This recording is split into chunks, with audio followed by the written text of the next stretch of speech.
বন্ধুরা, গত কয়েকদিন আগে একটি ১.৫ বছরের ড্রাগন গাছে আমি পিজিআর মিরাকুলান স্প্রে করেছিলাম আর বলেছিলাম যে কয়েকদিনের মধ্যেই কলি চলে আসবে।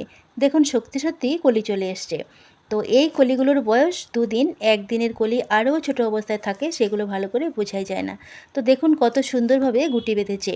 এই অবস্থায় পেস্টিসাইড এবং ফাঙ্গিসাইড স্প্রে করতে হবে পিঁপড়ে তাড়ানোর জন্য। কিন্তু বারবার বৃষ্টি হচ্ছে, সব ধুয়ে ধুয়ে যাচ্ছে, অন্তত ২৪ ঘন্টা গাছে থাকছে না, তাই কাজ কম হচ্ছে।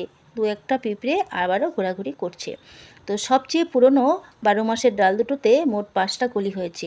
পুরনো ডাল সবসময় ডিপ সবুজ হয় এবং খুবই পরিপুষ্ট থাকে, দেখলে বুঝতেই পারবেন পুরনো ডাল। তো ছোট গাছ এবং প্রথমবার কলি হলো, তাই কিছু কলি ঝরে যেতেও পারে। কিন্তু পরের ধাপে এই ডাল দুটির অন্যান্য কাটার অংশ ফেটে গিয়ে আরও কলি হবে। আশা করি সেগুলো আরও ভালো হবে এবং টিকে যাবে। তো ড্রাগন গাছের চারা তৈরি থেকে ৩ বছরের ফল ধরা মাদার ড্রাগন গাছের ভিডিও আছে আমার চ্যানেলটা, আপনারা একটু ঘুরে আসতে পারেন।